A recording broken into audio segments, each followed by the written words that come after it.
Good afternoon, everyone, or good morning, depending on where you are located. My name is Tim Selden. I'm the president of the Montessori Foundation, and this is our weekly webcast for independent school leaders. Today's topic is how to lead through a period of crisis and what is the best practice for helping your school weather a difficult time. Now, crisis can come from lots of different sources. It could be that you've had a weather event, a tornado, a fire, hurricane, flood. It could be that you've got a crisis of something that has happened on campus. Maybe you've had a burglary or vandalism or a shooting or an active shooter incident. Any number of things could happen. It could be that something has occurred that has brought the press down on your school and you're dealing with bad publicity. All of these are examples of a crisis, and sooner or later, all of us will have to deal with it. Could be that a child is left outside on the playground, or God forbid, escapes from the campus, and you have to tell the parents, and you've got angry press and angry parents. All of these are examples of a challenging situation. If you've ever had a challenging situation, could you type in the chat something like yes, and maybe a little bit if you're willing to share of what you had happen? Love to hear whether anyone's gone through this before. Certainly, I know I have.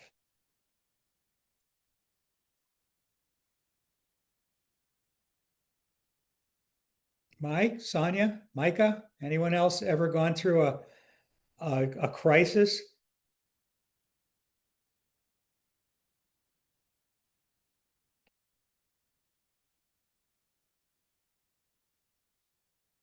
Shannon says she had a large number of trained staff leave.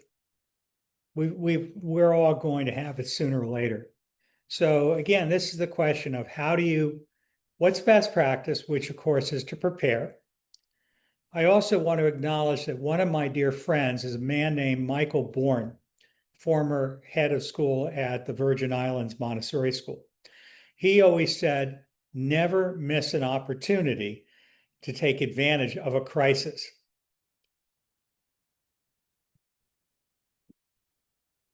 So these are the key skills that you want to try to cultivate in yourself. The first is, if you can, stay calm under pressure. Now, not always possible. If you're upset enough, you may lose your cool.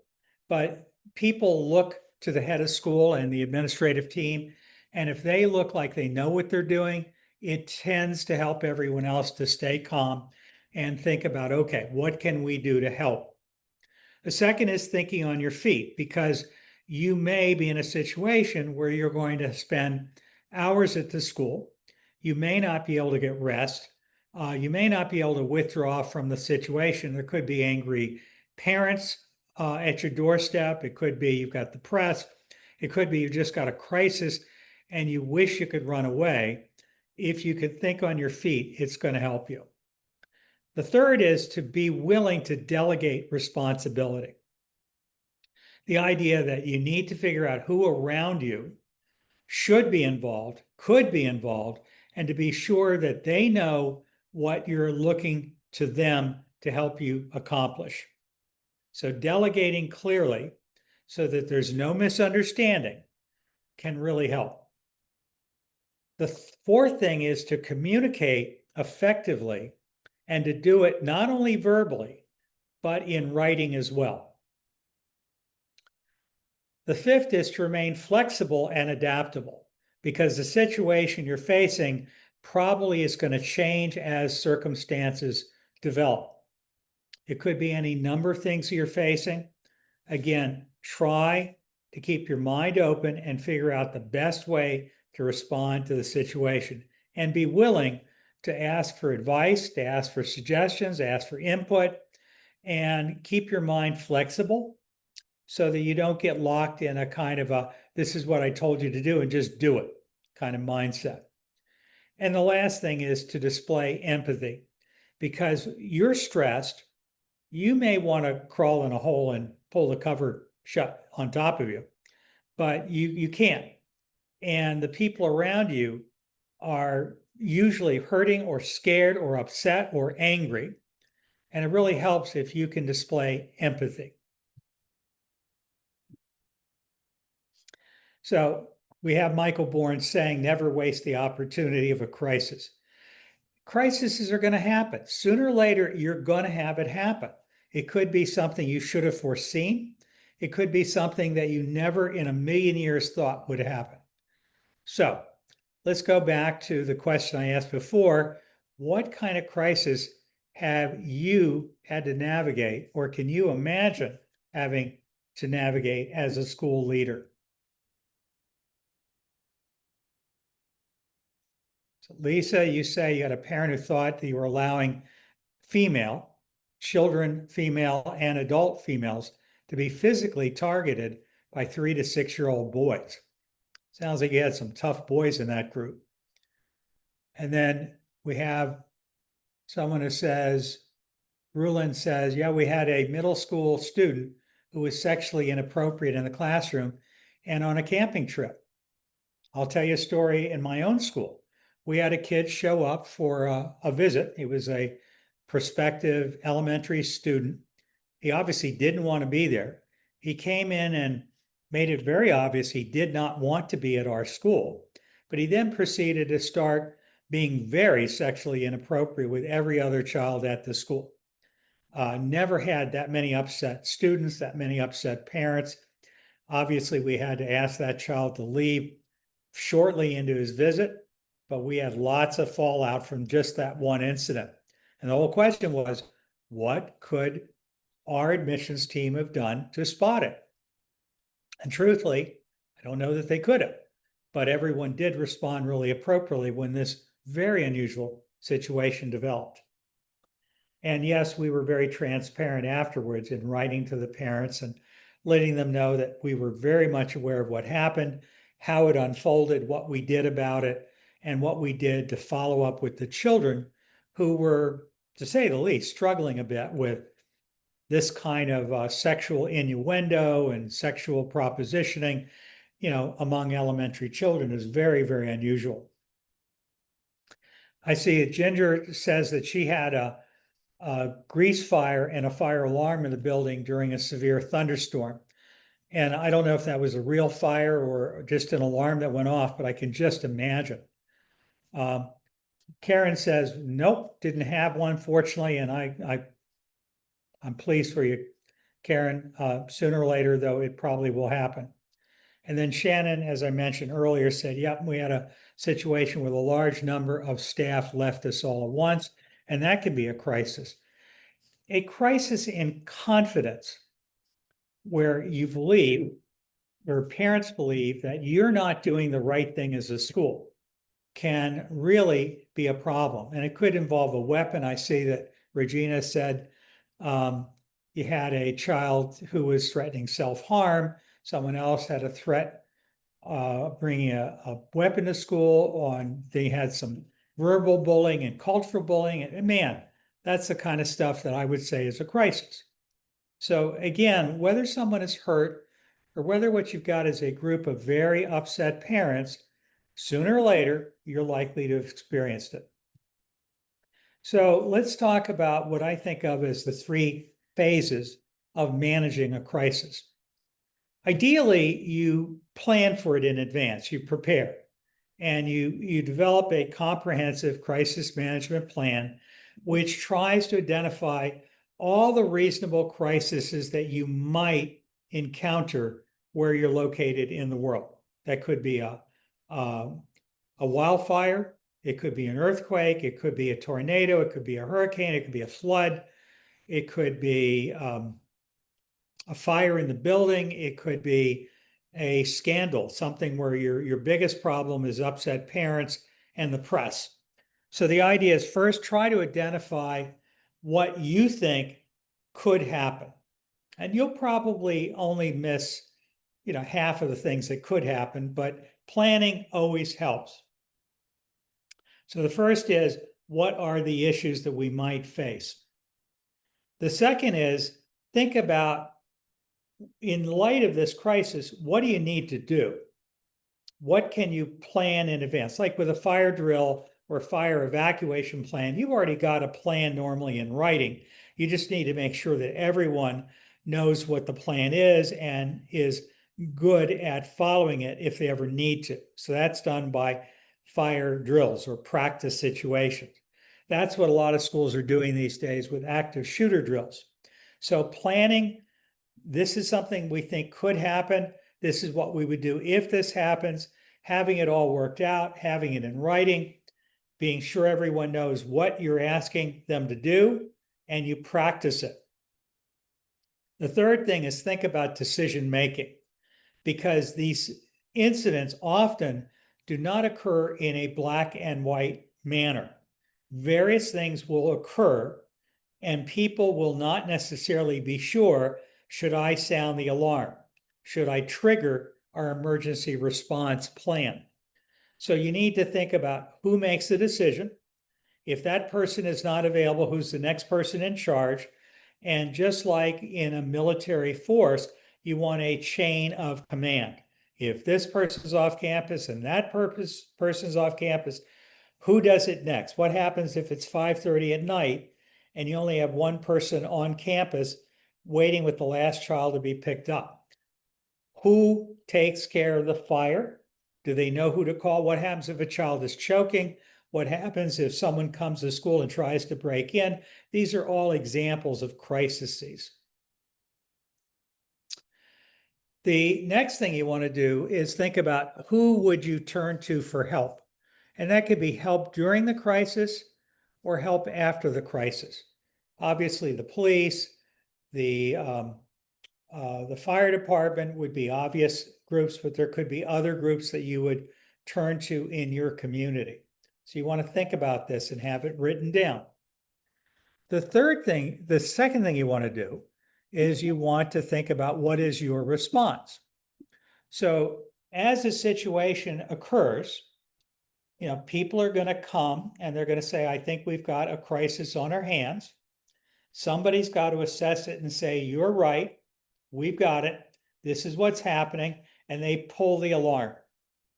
So how do you communicate that out to your people, your parents, your students, your teachers, your administrative team, and everyone that needs to know? Do you have a plan in writing of what needs to be done? Now, this could be the police and the fire department. It certainly is going to include all the people that work for you. It's normally going to include the parents in your school, but think about who else needs to be communicated with. If you're a nonprofit school, you probably need to communicate with the president of the board. Another person you may want to communicate with is your legal counsel. So again, depending on your situation, you may need to think about who are the people beyond the obvious who you need to communicate with and let them know we've got a problem at our school. The next thing is you need to prioritize what needs to be done to keep people safe in the moment. So that hopefully will never occur, but again, you just have to be sure you're giving instructions that have the most likelihood of avoiding injury or death. The next thing is you're going to have to make decisions, and you may not have complete information. For example, you may not know if a tornado is approaching. Is it really going to hit? Where are you going to go to? You've got to have a plan, though, of what are you going to do. And then you want to communicate, and you want to communicate in every way you can, as often as you can. One great way to really alienate parents is to not tell them what's going on. A great way to win their support is to be seen as communicating really well and with compassion and understanding. The third phase of crisis leadership is the recovery and resilience. So let's assume the crisis has come, it's passed. You need to, among other things, set time aside with all your people to debrief what happened, what worked, what could we have done better, what do we need to learn from this lesson. We want to strengthen our systems and come up with redundant plans of how can we best be prepared for the unexpected. Again, sooner or later, you're going to be faced with a challenge that you never imagined could happen at your school. It happens to everyone sooner or later. However, chance favors the prepared mind. The more you try to plan, the more you think about everything that could happen. And there are groups out there that can help you with this. You can certainly, Google and say, what are the various emergencies or crises that we might face running a private school here in downtown Manhattan or whatever, wherever you are. And that'll help you identify the kinds of things you might face based on past experience. Another thing you want to look for is who showed themselves as responding above and beyond the call of duty during that crisis. Those people are future leaders. You definitely want to try to cultivate them, thank them for their service, encourage them to continue to develop their skills, because if they were helpful to you in an unplanned situation, think of how helpful they might be if something happens and you have the opportunity to have them involved in preparing for the next crisis. And one of the other things, and this is why my friend Michael Bourne says never miss an opportunity to take advantage of a crisis, is if you handle it well, a crisis can actually make a stronger community than had there been no crisis. Now, this is not always true.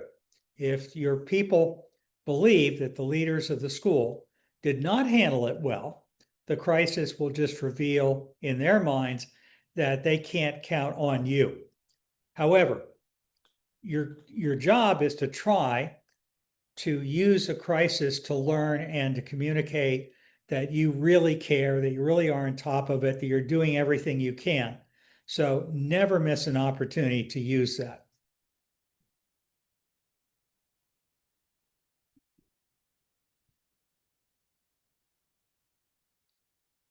Anyone? Trying to get this slideshow to go to the next slide. There we go. Okay, so then we have preparation before the crisis. So one of the things you want to do is prepare a comprehensive crisis management plan. This is, again, a written plan that is developed usually by the administration. You'll typically take it then to your faculty and staff and ask for their input. You may take it to other people like the police department, the fire department, various other stakeholders may have input into this. Certainly you want to take it eventually to the parents so that they know what your plan is. And develop a plan that includes who's going to do what are their roles, what's their responsibilities, and what is it you want them to do to respond to various possibilities of a crisis, whether it's a fire, a tornado, a hurricane, a snowstorm, a child who has a medical emergency on campus. What is it you would do if the unthinkable happens? And don't only focus on children. Bad things happen to adults. Adults get burned. They can have a heart attack. They can have a medical emergency of one sort or another. You need to have a plan for almost anything that can come up.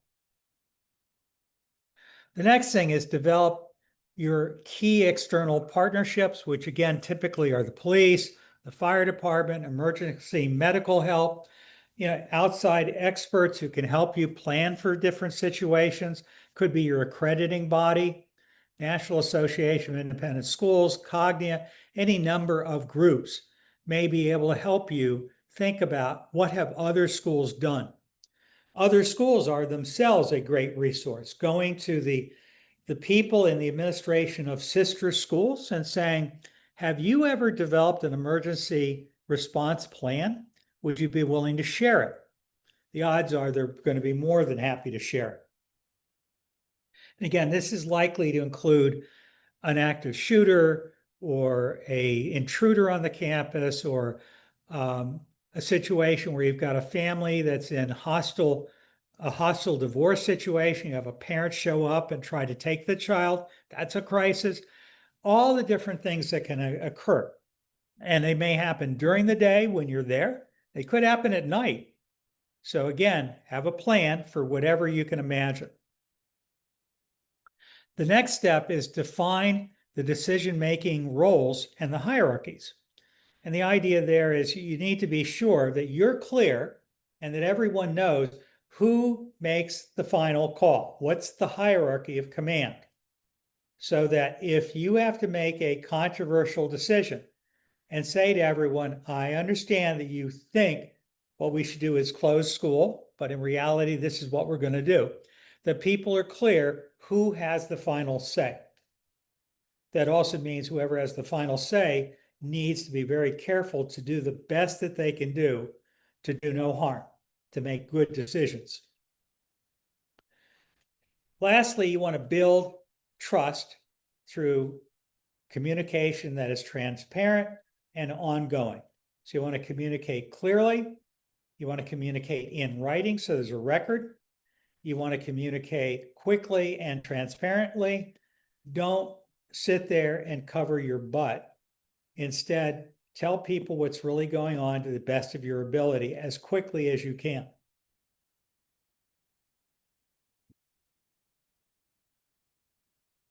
So again, everything is about contingency planning, making protocols, training of staff, leadership, planning, getting it in writing, communicating. It's all about systems.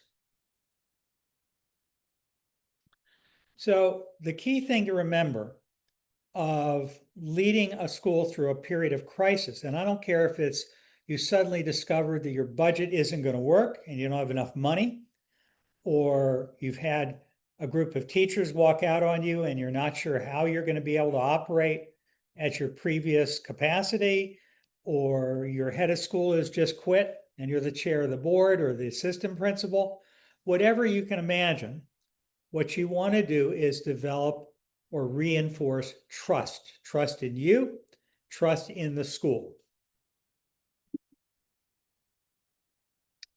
So leading in the middle of a storm, the first is, again, a rapid assessment of what's going on.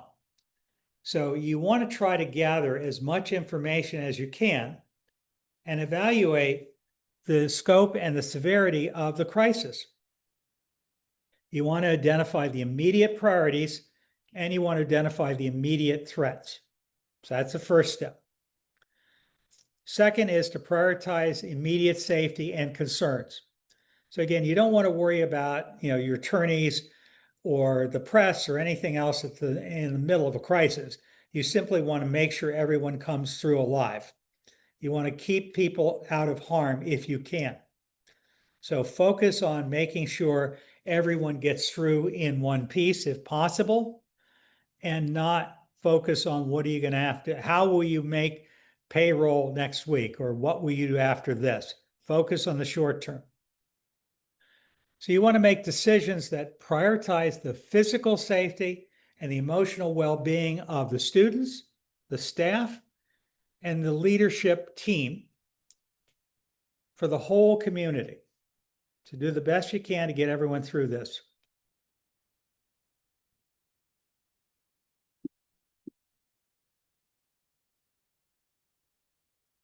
And Regina, you asked about sharing the slides. Everyone who signed up will get a link to the recording and you'll get a PDF of the slides. And thank you, Regina, I appreciate it. This is not a topic I like talking about, but frankly, it's getting close to when those of us in Florida have had hurricanes, and I thought, well, whether it's a hurricane or an earthquake or a wildfire or whatever happens, this is probably a good time. It's summertime. We're probably in between sessions of school unless you're running a year-round school, and this may be a time when you'd be willing to think about this. The third step is make decisions recognizing you don't have all the facts. You're going to be sitting there in the catbird seat, whether you're the head of school, the board chair, the owner of the school, the assistant head of school. You're not going to have all the information you need. You got to do the best you can with the information you've got and make the best decisions you possibly can in light of that. So you have to act decisively, despite the fact that your situation is probably uncertain. And you have to understand that perfect information may not be available until later. So be prepared to change your direction if you discover you were wrong and admit you were wrong. Okay? The next thing is communicate early, communicate often, and communicate with honesty. Providing your stakeholders, that includes the teachers, the students, and the parents, and the public, with regular updates to everyone that cares, your stakeholders. That includes the grandparents and so forth. Acknowledging what you know and acknowledging what you do not know. And again, don't sit there worrying about your attorney and what your attorney would say. Don't admit to wrongdoing because that could be against you.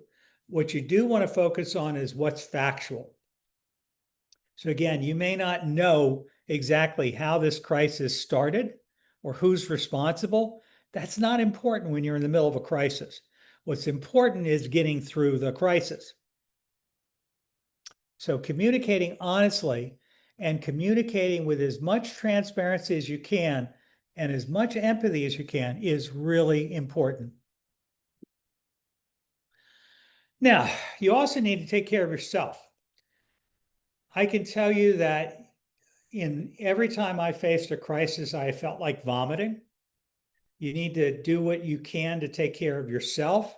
That includes maybe getting some sleep or just acknowledging that you're shaking inside if that's what you're feeling. So you just have to think about what can you do to not only take care of others, but how do you keep yourself in one piece? So you have to manage intense emotions and uncomfortable factors while you are supporting everyone else to stay calm and to feel like you've got this situation under control. And there's another saying. If you think back to COVID, if you think back to the anger that occurred in 2020, when people were really angry about George Floyd and other incidents of police violence and the sense of maybe social injustice, the key piece of advice was listen. You don't have to have an answer. Sometimes all you have to do is say, go ahead, tell me more. I want to understand. I'm not sure what happened. Tell me your experience. Tell me what you know. Listening can be really helpful to other people, and sometimes other people need to listen to you. But do be aware that if you're up in a position of authority, people probably don't want to see you falling apart. So if you have to fall apart, go in a bathroom and vomit. Don't let other people see you doing it if you can avoid it. So you need to take care of yourself physically. You have to take care of yourself mentally. You have to watch out for difficulty concentrating or thinking clearly. You have to watch out for your own sense of frustration or irritability or anger, because that could be what you're going to be feeling. It could be a change in your sleep patterns or your appetite. You may not want to eat for several days. I mean, just try to imagine if your school was gutted by a fire or a flood or a tornado or a hurricane, or if some massive crisis comes along that threatens years and years of your labor of love. You could be pretty darn angry. It's perfectly normal. But somehow or another, you've got to keep moving on, and you got to compartmentalize your own emotions versus what you need to do to play your role of leading the school. Watch out for physical reactions. That could be heart palpitations, shortage of breath, again, inability to sleep, vomiting, any number of physical reactions could occur. And the other is feeling hopeless, feeling helpless. You don't need to ever feel helpless. There's almost always a way out of a crisis. That's when you turn to your best advisors. That's why the Montessori Foundation was created. And people like us at the foundation are here to help you get through any crisis you might ever face. And again, we will tell you one of the good news aspects to a crisis is if you play it right, you'll come out of the other side with a more unified, close-knit community than when you started. So you want to support your people. During a crisis, it's crucial to provide mental health resources and personal support for your staff, your students, and families.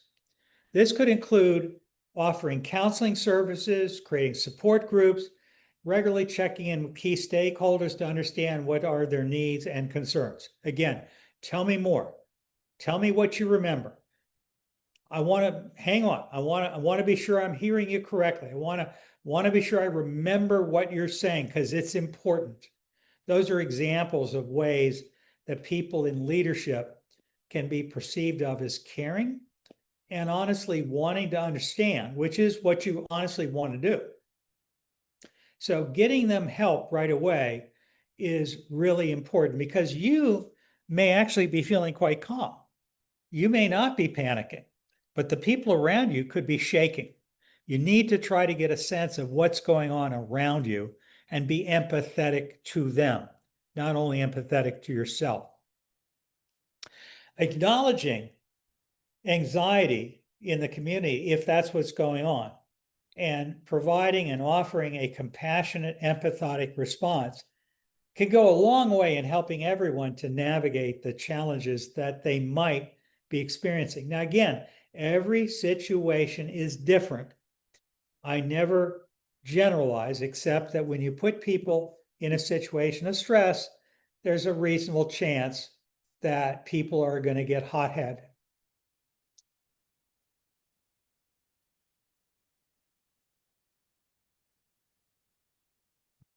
Lisa's saying we have to model taking care of ourselves. So true. Again, people need to see you doing that because otherwise they can think that you're just the Iron Maiden, as they used to say of Margaret Thatcher, as if she didn't have, emotional crises of faith like everyone else, which again, her strength and leadership is great, but it's also okay to let people know this is really hard. I don't know what you're feeling, but I can tell you I'm feeling sick to my stomach. This is hard, what we're going to get through, but we're going to get through it together. Now, here's some communication strategies that can build community.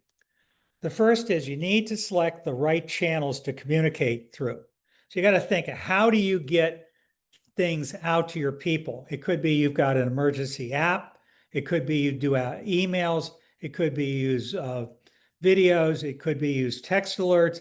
Michael Dorr, when the Virgin Islands had a hurricane, whenever he could get cell service, he would record and upload a video and post it on YouTube as kind of a snapshot in time. This is, day one after the hurricane, and this is what's going on at our school. You may not be able to do that. You may not have communication, but again, communicating early and often is desirable. The second is acknowledging uncertainty. Again, letting people know that you are actively working to address the situation, even if you don't know exactly what happened or how bad the situation is yet. And assure them, as you learn, you will let them know. The next is craft honest messages. So you want to use simple language that doesn't sound like an attorney, that comes across as being honest and compassionate, that's transparent. Don't say our school was not at fault here. Just simply say, this is what happened. We don't know exactly what happened. We are working to understand it. And as soon as we know more, we will communicate with you. Then you want to remain consistent in what you're doing. You want to message in a way that doesn't sound different in the morning and different in the afternoon. So you want to have a coherent message. You want to be careful you don't have 20 people who don't even know really what's going on sending messages out on behalf of the school. You want a disciplined, organized plan of what you're going to say and who's going to say it. You want to communicate again early and often. Frequent updates, like every hour, is highly desirable. Many times a crisis occurs, you'll communicate 30 minutes after it occurs. You might not say anything till the next morning. My advice would be, if it's a serious crisis, and it may not be, but if it's serious, communicate as often as you believe is appropriate. And once an hour is not too often. I can tell you during COVID, some of you who were followers of the Montessori Foundation know that we held daily meetings. We also held weekly meetings of our school, whereas we normally hold school-wide meetings only once a month. We held them every week. So again, communicating early and often is a good idea when you're in a period of crisis. It tends to minimize the tendency of people to judge you as not knowing what the heck you're doing. People are looking for strong, trustworthy leadership. The next is leverage multiple formats. So you want to use lots of different ways of communicating, and that might be video, it might be audio, it might be text, it might be email. I mean, any number of ways you can communicate. Communicate early and communicate often, and communicate in every way that you think makes sense. Now, here's an example. You have a safety threat. This is a scenario. You start off with developing an initial response, which is like an immediate communication to the stakeholders, the staff, the students, and the parents. So it could be a stranger has wandered onto your campus, and you just want parents to know we are locking down the school. There is a stranger on the campus. The police have been called. Children are away from the windows. We will be back in touch as soon as we know more. Everyone is safe. After it's over, you're going to want to have some kind of assembly, whether it's online or not, of the stakeholders. You want to give them an opportunity to ask questions and hear from you as to what occurred, what did you do, was anyone hurt, what's next? What's next is the big question. The next thing is you want to think about the media.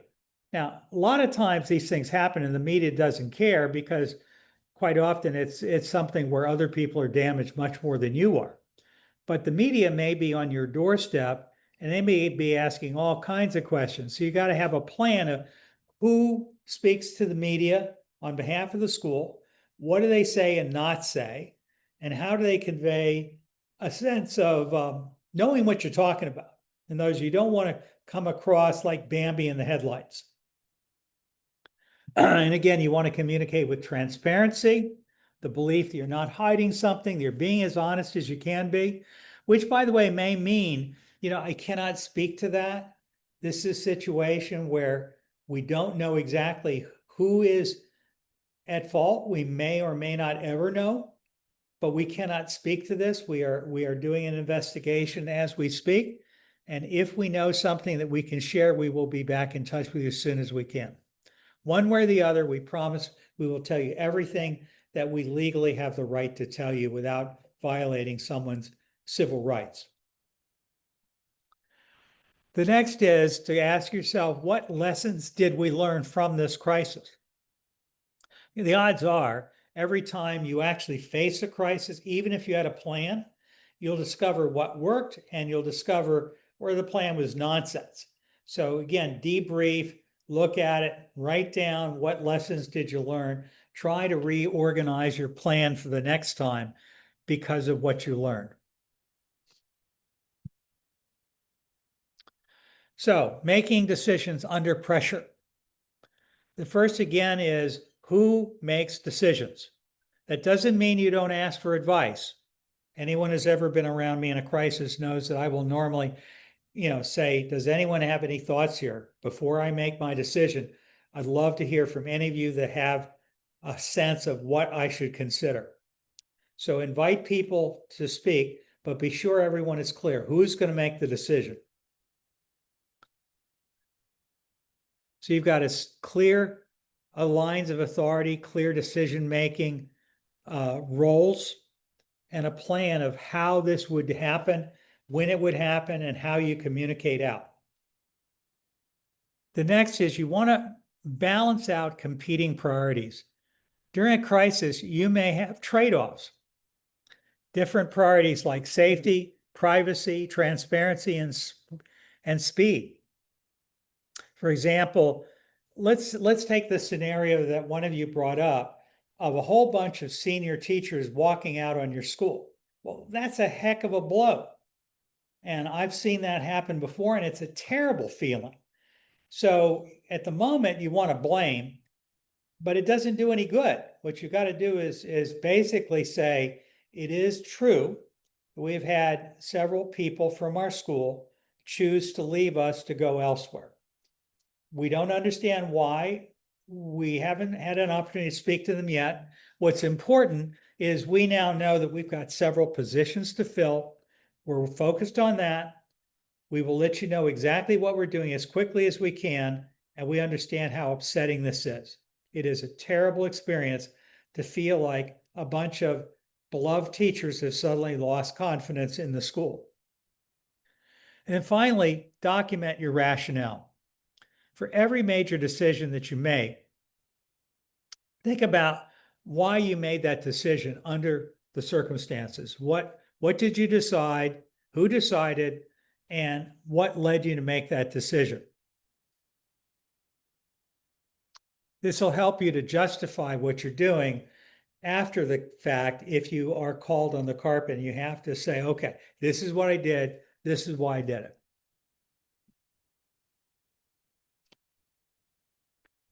So this saying is true. Perfect solutions rarely exist in a crisis.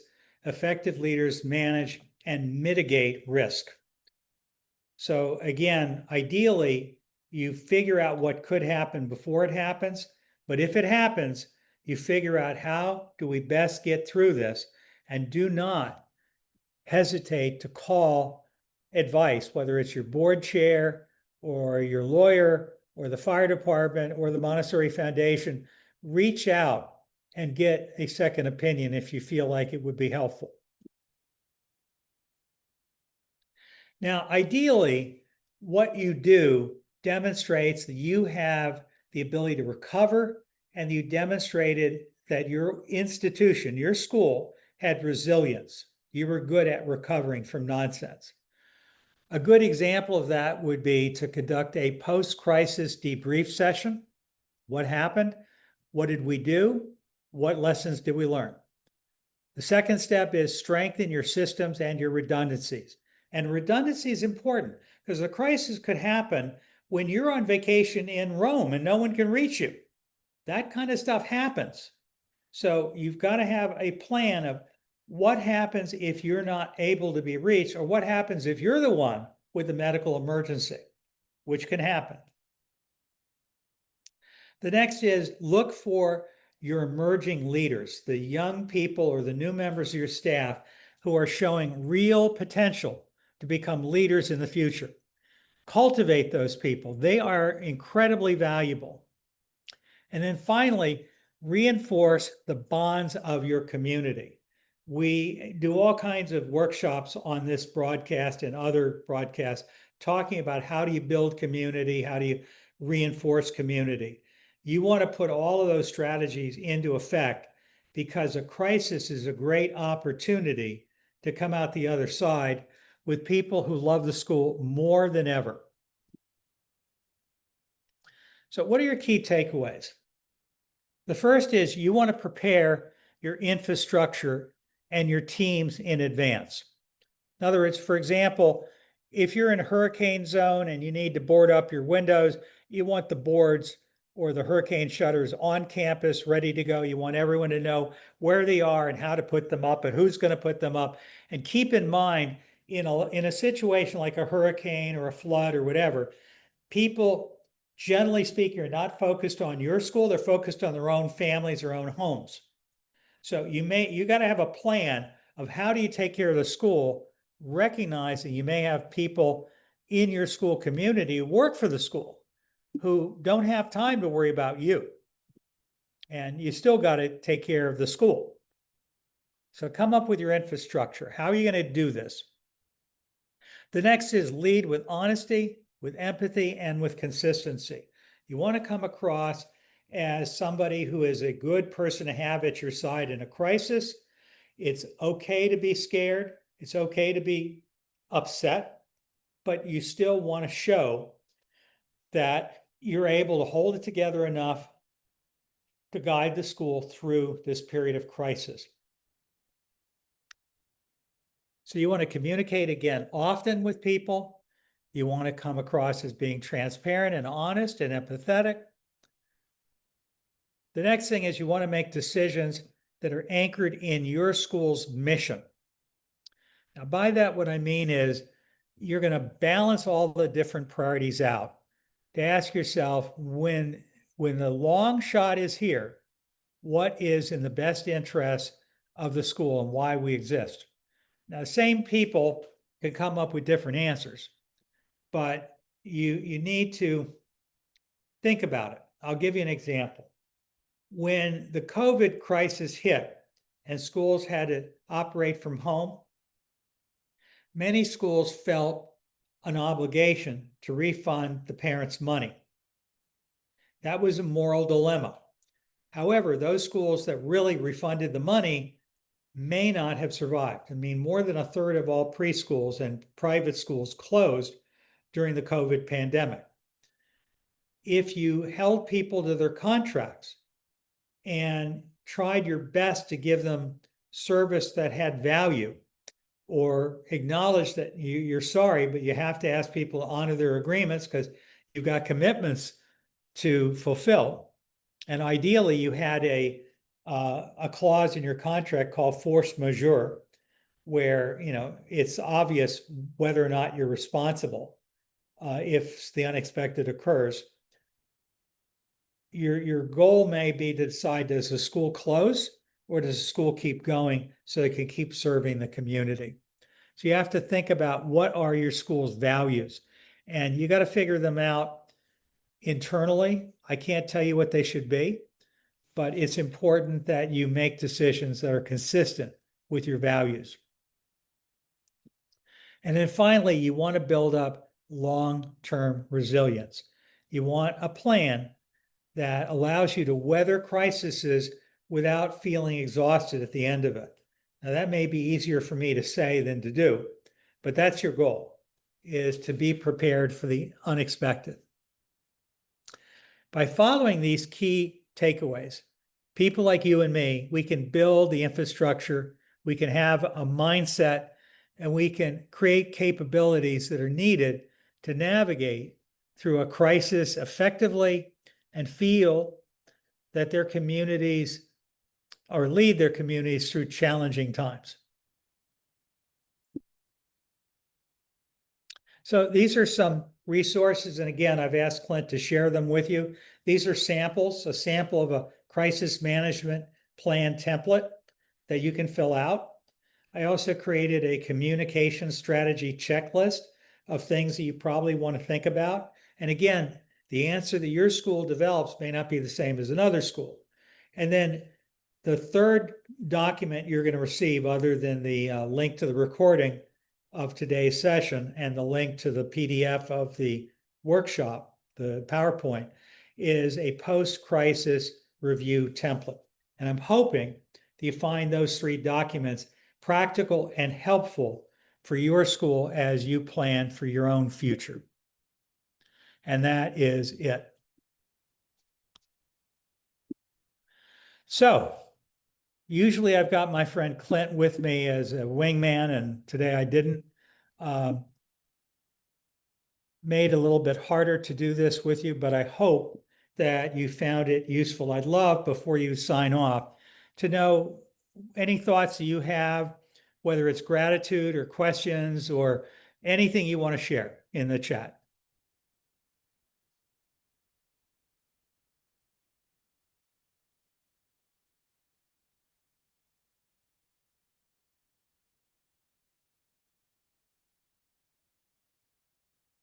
Not seeing anyone typing anything in, so I'm guessing everyone is either eating their lunch, looking at their email, or getting ready for the next thing. Thank you, Margaret. Appreciate you. Thank you, Rulin. Again, we all have crises, and these days with climate change, whether it's a heat crisis, again, I know a school where really good teachers left a child out on the playground, a little 2-year-old who fell asleep in a piece of playground equipment. It's horrible. We've all had these things happen. So a crisis is not just a hurricane or a fire. It can be any number of different things that can happen, and you want to handle it with grace and kindness and courtesy, and have a plan, if possible, in advance for what you would do, who would do it, how you would communicate, who do you communicate to, all the different things. The more you can plan, the more likely you will not only survive the crisis, you'll be stronger, a more effective community after the crisis than you were when you went in. Thank you, Ginger. So again, that wasn't the most interesting or enchanting talk I've ever given, but I thought it was one that we all need to hear. And I don't pretend to be an expert. I have been through crises of all sorts, from floods to hurricanes to mold in buildings, you name it, I've seen it happen. These are tough, tough decisions. And all I can say is it's really good to have a network of fellow school leaders that you can turn to, mentors like the Montessori Foundation or whoever are the mentors in your life, and just take care of yourselves, friends. It's hard being a head of a school, whether it's a Montessori school, a monastery school, a Jewish day school, a prep school. I don't care what kind of school it is. We're here to help. Montessori Foundation is a resource of school consulting and mentorship, search for new heads of schools and other key people, strategic planning, board retreats, professional development, whatever you need, we are here to help. Our website is montessori.org, and I hope to hear from you anytime you need a hand. Just feel free to give us a call. Thanks for being here. I will see you next week.